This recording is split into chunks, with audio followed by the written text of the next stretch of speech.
morning, I'm Tata Timchalo with your Joburgtv news updates. UGM Global going through difficult time after SA pilots killed in crash. Mkhwebane said a legal battle with Ramaphosa could lead to constitutional crisis. And Cape Town anti-gang unit questions 2 suspects after family attacked in home. UGM Global said yesterday that it was thankful to those who helped the team, including the Department of International Relations and Cooperation, after 2 of its South African pilots died in Tanzania. Des Wena and Wena Foreman were accompanying a group of South African teenagers who had built a 4-seater sling in 10 days to fly from Cape to Cairo. Authorities said their South African registered aircraft crashed shortly after takeoff from Tabora Airport on Saturday. The light plane was en route to Malawi. UGM spokesperson Simon Manda said it was a difficult time for the teams and their families. Public Protector Busiswe Mkhwebane has warned that her legal battles with President Cyril Ramaphosa could lead to a constitutional crisis. In an interview with Eyewitness News, Mkhwebane accused Ramaphosa of not applying her remedial actions equally over his ministers. The Public Protector is facing off with the President in court. Ramaphosa filed for an interdict to suspend her remedial actions against Public Enterprises Minister Pravin Gordhan and applied for a review against her Busasa report.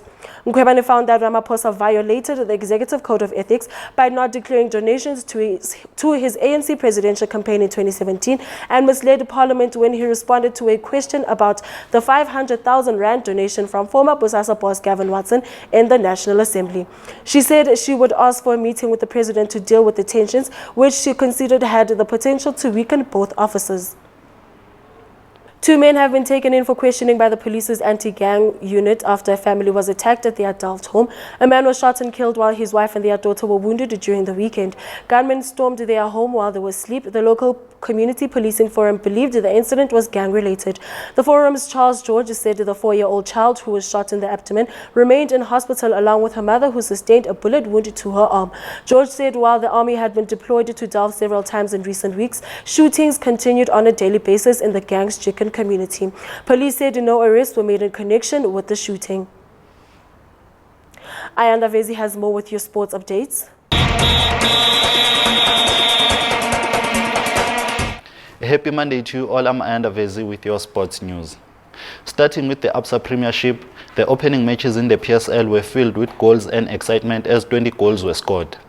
Yesterday's praise from Lebohang Manyama helped the Kaizer Chiefs to win over Highlands Park in their opening league match of the season at a packed Makulong Stadium. Manyama hadn't scored in the PSL since 2017, but yesterday helped the Chiefs win their first league game. In other matches, Orlando Pirates won by 3-1 over Bloemfontein Celtics, while current champion Mamelodi Sundowns beat SuperSport United by 2-0. In cricket news, after a dismal performance at the Cricket World Cup, Cricket South Africa has sacked coach Otis Gibson and staff. Gibson had said that after the tournament he wanted to stay on as a coach until T20 World Cup in Australia towards the end of next year. A notion that was backed by skipper Faf du Plessis, the Proteas won 3 of 9 games played at the Cricket World Cup earlier this year. And lastly, after coach Stuart Baxter left Bafana Bafana on Friday, it seems the national team's problems are far from over.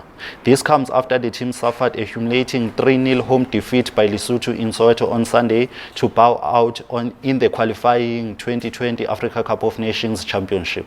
Bafana were coached by David Notwane. The team was forced to field the young side because of the fixtures clashed with the opening round of the Absa Premiership, and club refused to release their players. The loss meant the team lose 6-2 on aggregate. That's it from me, Ayanda Vezi, and the sports team. Goodbye. Moving to traffic and weather updates.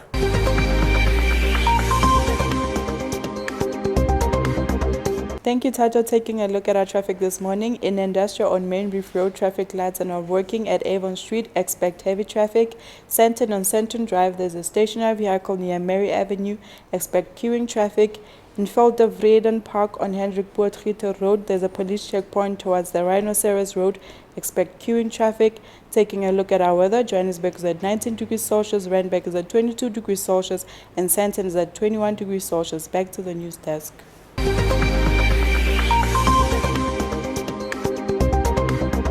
And that is it from the team and I. Catch your next bulletin at midday. Goodbye.